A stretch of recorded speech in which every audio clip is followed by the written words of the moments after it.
Al-Hallaj dilahirkan di kota Tur yang bercorak Arab di kawasan Bid'ah, Iran Tenggara pada tahun 866 Masehi.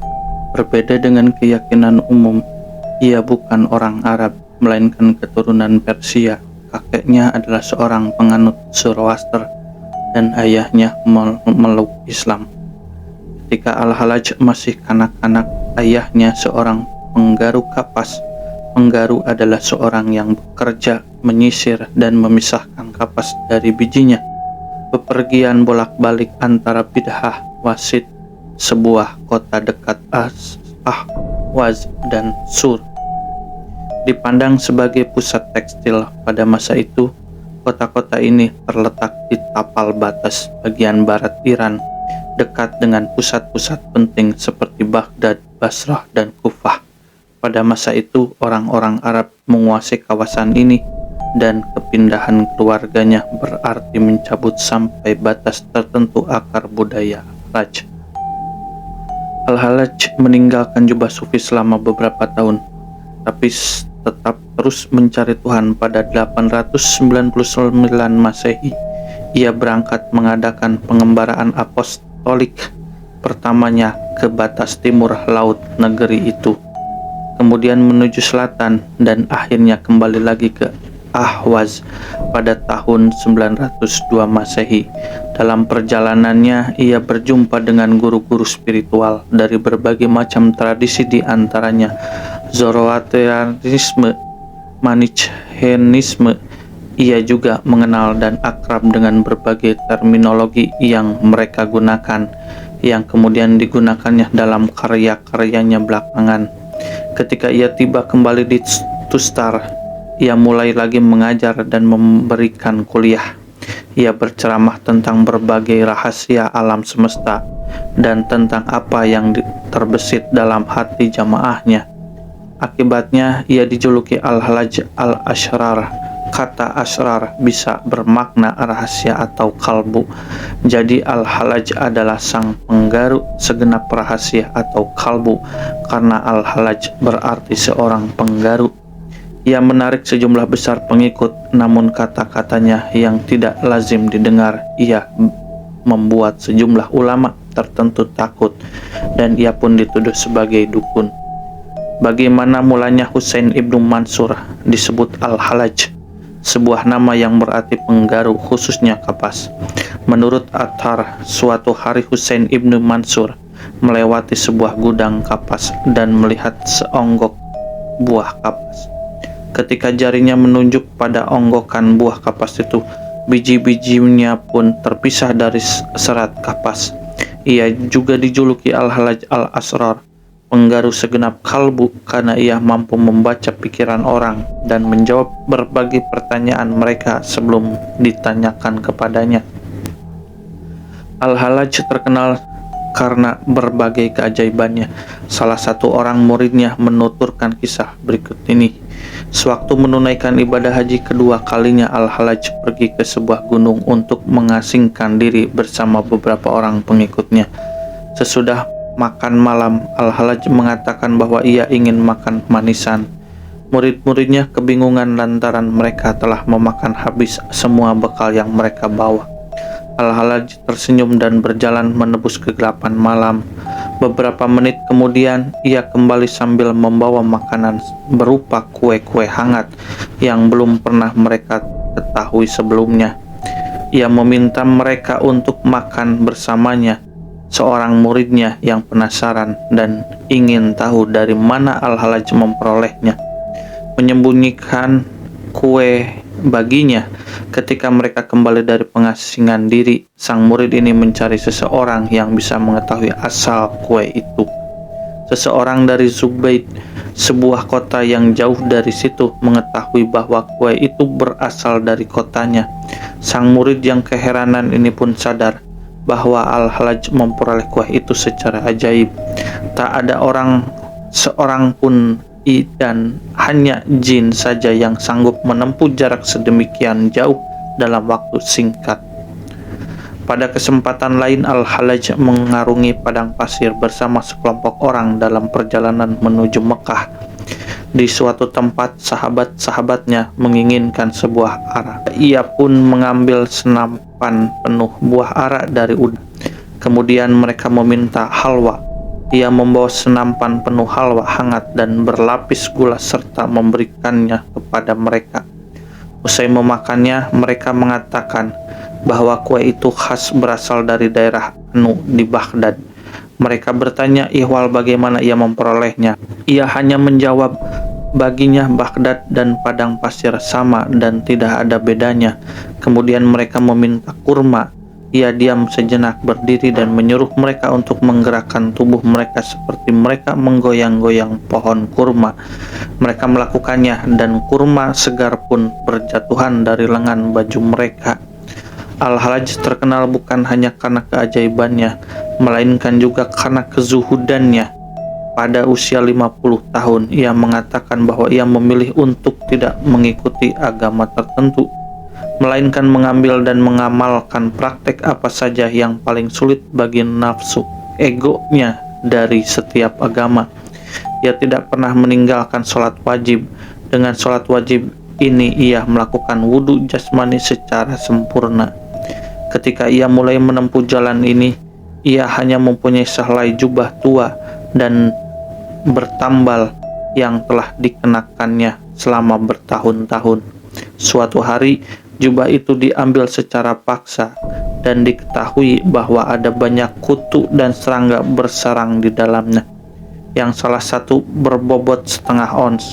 Pada kesempatan lain, ketika ia memasuki sebuah desa, orang-orang melihat kalajengking besar yang mengikutinya. Mereka ingin menghabisi kalajengking itu. Ia menghentikan mereka seraya mengatakan bahwa kalajengking itu telah bersahabat dengannya selama 12 tahun. Tampaknya ia sudah sangat lupa pada nyeri dan sakit jasmani. Kezuhudan Al-Halaj adalah sarana yang ditempahnya untuk mencapai Allah, yang dengannya ia menjalin hubungan sangat khusus sifatnya. Suatu hari pada waktu musim ibadah haji di Mekah, ia melihat orang-orang bersujud dan berdoa, "Wahai Engkau pembimbing mereka yang tersesat, Engkau jauh di atas segenap pujian mereka yang memujimu dan sifat yang mereka lukiskan kepadamu. Engkau tahu bahwa aku tak sanggup bersyukur dengan sebaik-baiknya atas kemurahanmu. Lakukan ini di tempatku, sebab yang demikian itulah satu-satunya bentuk syukur yang benar." Beberapa tahun sebelumnya, ketika Al-Halaj belajar di bawah bimbingan Junaid, ia diperintahkan untuk bersikap sabar dan tenang. Beberapa tahun kemudian, ia datang kembali menemui Junaid dengan sejumlah pertanyaan. Junaid hanya menjawab bahwa tak lama lagi ia bakal melumuri tiang gantungan dengan darahnya sendiri. Tampaknya ramalan ini benar adanya.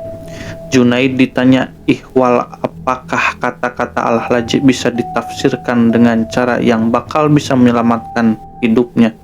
Junaid menjawab, habisi ia, sebab saat ini bukan lagi waktunya menafsirkan. Al-Halaj dijebloskan ke penjara. Pada malam pertama sewaktu ia di penjara, para sipir penjara mencari-carinya. Mereka heran, ternyata selnya kosong. Pada malam kedua, bukan hanya Al-Halaj yang hilang, penjara itu sendiri pun hilang. Pada malam ketiga, segala sesuatunya kembali normal. Para sipir penjara itu bertanya, "Di mana engkau pada malam pertama?" Ia menjawab, "Pada malam pertama aku ada di hadirat Allah. Karena itu aku tidak ada di sini. Pada malam kedua Allah ada di sini. Karenanya aku dan penjara ini tidak ada. Pada malam ketiga aku disuruh kembali." Beberapa hari sebelum dieksekusi, ia berjumpa dengan sekitar 300 narapidana yang ditahan bersamanya dan semuanya dibelenggu. Ia berkata bahwa ia akan membebaskan mereka semua. Mereka heran karena ia berbicara hanya tentang kebebasan mereka dan bukan kebebasannya sendiri. Ia berkata kepada mereka, "Kita semua dalam belenggu Allah di sini. Jika kita mau, kita bisa membuka semua belenggu ini." Kemudian ia menunjuk belenggu-belenggu itu dengan jarinya dan semuanya pun terbuka. Para narapidana pun heran bagaimana mereka bisa melarikan diri karena semua pintu terkunci. Ia menunjukkan jarinya ke tembok dan terbukalah tembok itu. "Engkau tidak ikut bersama kami?" tanya mereka. "Tidak, ada sebuah rahasia yang hanya bisa diungkapkan di tiang gantung," jawabnya. Ketika dibawa ke tiang gantungan, dengan sukarela ia menaiki tangga sendiri.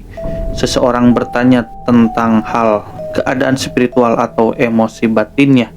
Ia menjawab bahwa perjalanan spiritual para pahlawan justru dimulai di puncak tiang gantung. Ia berdoa dan berjalan menuju puncak itu. Sahabatnya Syaibi hadir di situ dan bertanya, "Apa itu tasawuf?" Al-Hallaj menjawab bahwa apa yang disaksikan Syibili saat itu adalah tingkatan tasawuf paling rendah. "Adakah yang lebih tinggi dari ini?"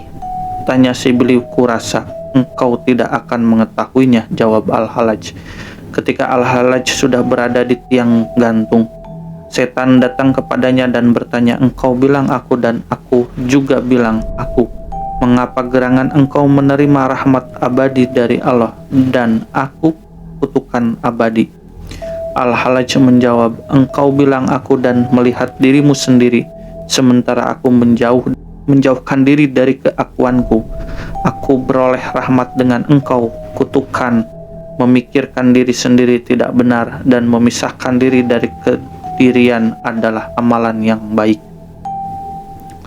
Al-Hallaj telah meramalkan kematiannya sendiri dan memberitahu pembantunya bahwa ketika jenazahnya dibuang ke sungai Tigris, permukaan sungai akan naik sehingga seluruh Baghdad pun terancam tenggelam. Yang memerintahkan pembantunya menaruh jubahnya ke sungai untuk meredakan ancaman banjir. Pada hari ketiga ketika jenazahnya diterbangkan oleh angin ke sungai, permukaan air pun terbakar. Air mulai naik dan sang pembantu melakukan apa yang diperintahkannya. Permukaan air pun surut, api padam dan jasad Al-Hallaj pun diam. Waktu itu seorang tokoh terkemuka mengatakan bahwa ia melakukan salat sepanjang malam di bawah tiang gantung sepanjang malam. Ketika fajar menyingsing, terdengarlah suara gaib berseru, "Kami berikan salah satu rahasia kami," dan ia tidak menjaganya. Sungguh inilah hukuman bagi mereka yang mengungkapkan segenap rahasia kami. Syibili menyebutkan bahwa suatu malam ia mimpi bertemu dengan Al-Hallaj dan bertanya, bagaimana Allah menghakimi orang-orang ini. Al-Hallaj menjawab bahwa mereka yang tahu bahwasannya ia benar dan juga mendukungnya berbuat demikian karena Allah semata. Sementara itu mereka yang ingin melihat dirinya mati tidaklah mengetahui hakikat kebenaran. Oleh sebab itu mereka menginginkan kematiannya karena Allah semata. Allah merahmati kedua kelompok ini. Keduanya beroleh berkah dan rahmat dari Allah. Ajaran dan karya Mansur Al-Hallaj. Al-Hallaj dikenal karena ajarannya tentang cinta dan kesatuan dengan Tuhan. Ia percaya bahwa cinta adalah jalan yang paling cepat untuk mencapai Tuhan. Ia juga menekankan pentingnya keikhlasan, kesabaran, dan kepercayaan diri dalam mencapai kesatuan dengan Tuhan. Al-Hallaj juga menulis beberapa karya sastra yang terkenal termasuk kitab Al-Tawasit dan Divan Al-Hallaj. Karyanya yang paling terkenal adalah puisi Ana Al-Haq, Aku adalah kebenaran, yang dianggap sebagai pernyataan tentang kesatuan dengan Tuhan. Warisan Mansur Al-Hallaj dianggap sebagai salah satu tokoh sufi yang paling penting dalam sejarah Islam. Ajarannya tentang cinta dan kesatuan dengan Tuhan masih menjadi inspirasi bagi banyak orang hingga hari ini.